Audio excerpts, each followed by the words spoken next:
Okay, Jake, I have a question for you. When was the last time you actually went inside a bank? Ha! Physically inside a bank? That is a great question. Maybe 2 years ago? Same! Everything is online now. But here's the thing, even if we never walk into a bank, the words we use every single day in English still come from banking. Like when someone says, I am bankrupt of ideas, or I need to deposit more energy into this relationship, or that decision is going to cost you. Right. Banking language is everywhere in English. You cannot escape it even if you never touch actual money. Exactly. Welcome, everyone, to Real Talk Podcast. I'm Mia, and this is Jake. And today we are learning daily English words from the bank. Words you hear at the counter, at the ATM, in conversations at work, and in everyday life. Listen naturally, learn real English. Let us go. Hello and welcome to your English lesson inside today's episode of Real Talk Podcast. Today's topic is banking vocabulary and the everyday English that comes from money and finance. As Mia and Jake talk, we'll stop in between to teach you useful English words and phrases. Many of these words are used both literally at the bank and figuratively in everyday conversation. Let us begin. Jake, let us start with the most basic bank words, the ones you need the moment you walk up to any bank counter or open any banking app. Right. And these words also show up constantly in professional English, like when your manager says, we need to account for the delay, or the project has a deficit, or we need to balance our priorities. All banking words used in daily work life. Basic banking vocabulary. First word, account. In the bank, an account is a record of money held or managed by a bank for a customer. For example, I need to open a savings account before I can start putting money aside every month. In everyday English, we say account for something, meaning to explain or give a reason for something. For example, can you account for the 2-hour delay in submitting the report this morning? We also say on account of, meaning because of something.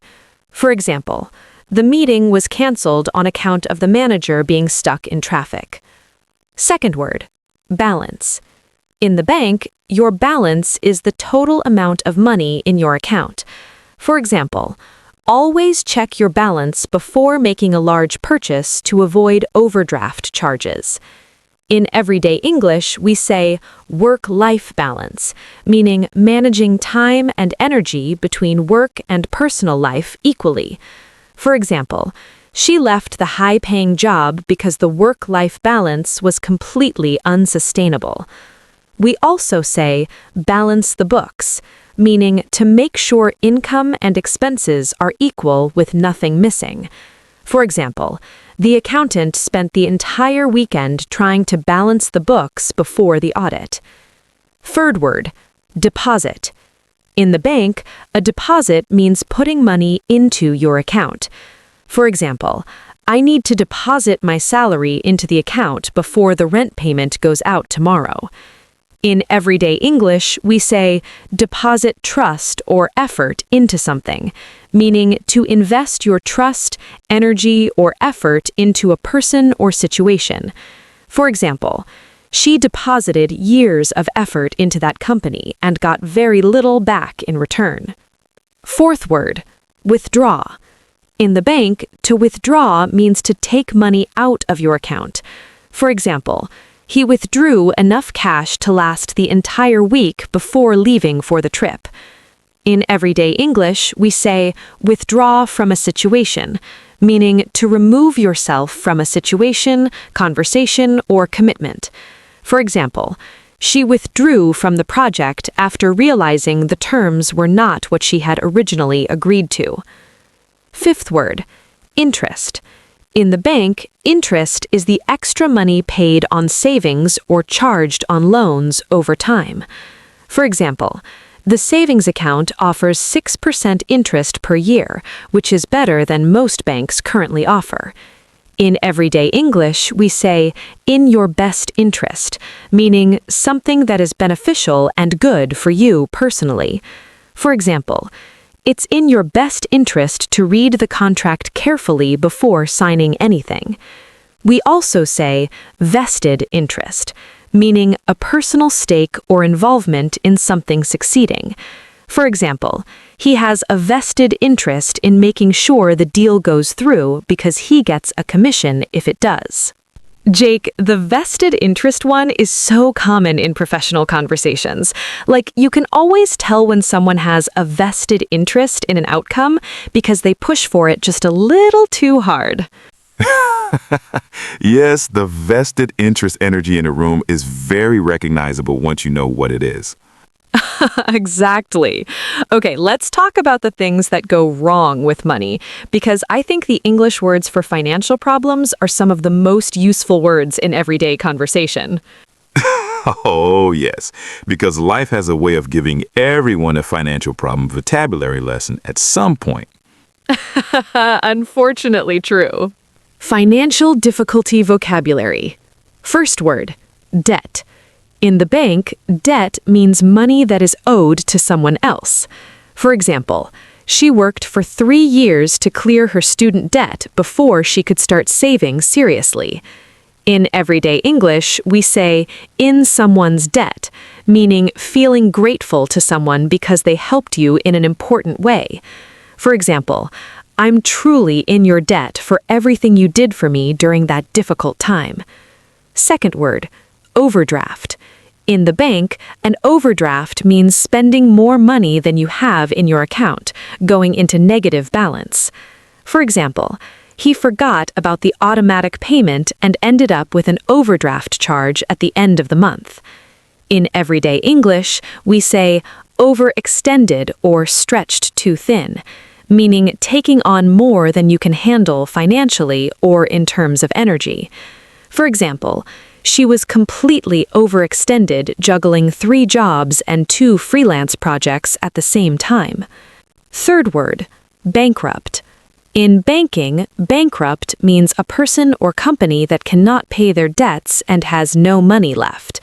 For example, the small business went bankrupt after 2 years of losses during the economic slowdown. In everyday English, we say morally bankrupt or bankrupt of ideas, meaning completely lacking in values, integrity, or original thinking. For example, a leader who lies to their team is morally bankrupt regardless of how successful the company appears from the outside.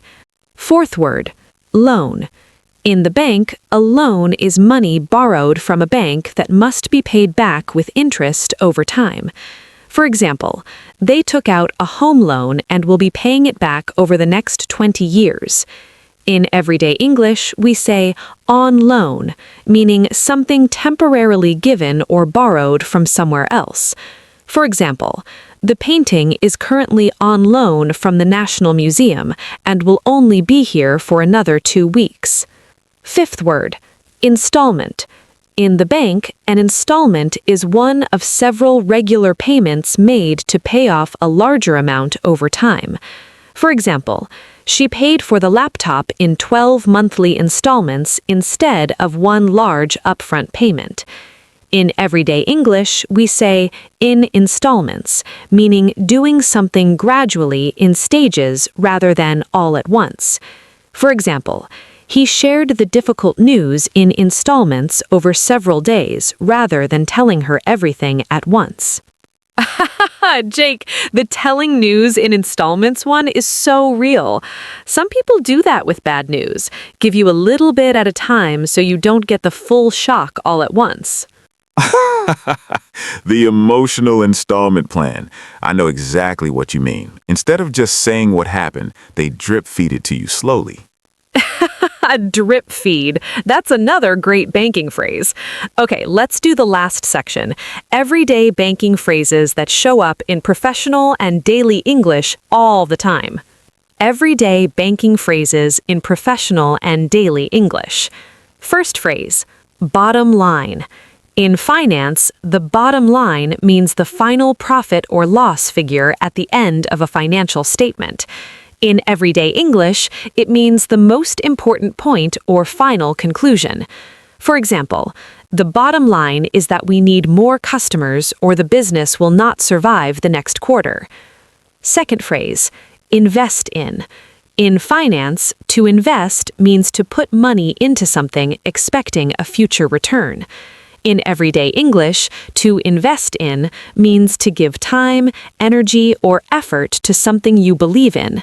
For example, the best thing you can do for your future is invest in yourself through learning new skills every single year. Third phrase, pay off. In finance, to pay off means to clear a debt completely. In everyday English, it means that hard work or effort finally produces a good result. For example, all those late nights studying. Third phrase, pay off.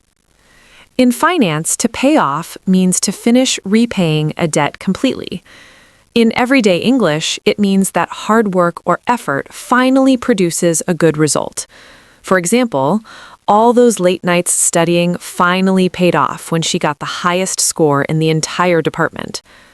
Fourth phrase, cost effective, meaning giving good value for the money or effort spent. For example, hiring a professional was the most cost-effective decision because it saved them from making expensive mistakes later. Fifth phrase, break even. In finance, to break even means earning exactly as much as you spend, with no profit and no loss. In everyday English, it means reaching a point where effort and reward are finally equal. For example, after 6 months of hard work, the new business finally broke even and started to generate its first real profit. Sixth phrase, write off. In finance, a write-off means an expense accepted as a loss. In everyday English, to write something off means to accept that something is a complete loss and stop trying with it. For example, after 3 failed attempts, he wrote off the idea and moved on to something more promising. Seventh phrase, cash in on, meaning to take advantage of a situation to gain benefit or profit. For example, she cashed in on her social media following by launching her own product line. Eighth phrase, hedge your bets. In finance, hedging means reducing risk by spreading investments.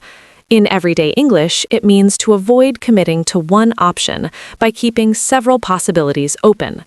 For example, he applied to 10 different companies at once to hedge his bets in case his first choice did not work out. Today's complete vocabulary summary. Account, a bank record or to explain something. Balance, money in account or equal distribution of life. Deposit, put money in or invest effort into something. Withdraw, take money out or remove yourself from something. Interest, money earned or having a personal stake. Debt, money owed or feeling grateful to someone. Overdraft, negative balance or overextending yourself. Bankrupt, no money left or completely lacking in values. Loan, borrowed money or something temporarily given. Installment, regular payment or doing things gradually in stages. Bottom line, final profit or the most important point. Invest in, put money in or give time and energy to something. Pay off, clear a debt or hard work producing results. Break even, no profit, no loss, or effort finally matching reward. Write off, accept a loss or give up on something completely. Cash in on, profit from a situation or opportunity. Hedge your bets, reduce risk by keeping options open. Practice tip for today. Choose 3 phrases from today and use them in real sentences about your own life right now. Say them out loud. The bottom line is, it is in my best interest to, this is finally paying off. These are the phrases that make your English sound immediately more fluent, natural, and professional. Okay, everyone, that is a wrap on today's episode, English Vocabulary from the Bank. And the biggest takeaway is this: you do not need to be a banker or a finance person to use banking English. These words are in every conversation, every workplace, and every relationship. Learn them, and your English immediately sounds more sophisticated. And remember, the best investment you will ever make is in your own English, because the returns on that investment last your entire lifetime. That is so good. The best investment is in your own English. Subscribe to Real Talk Podcast, share this with a friend, and drop us a comment telling us which banking phrase you are going to use today. We read every single one. Take care, everyone. See you in the next one. Bye, everyone.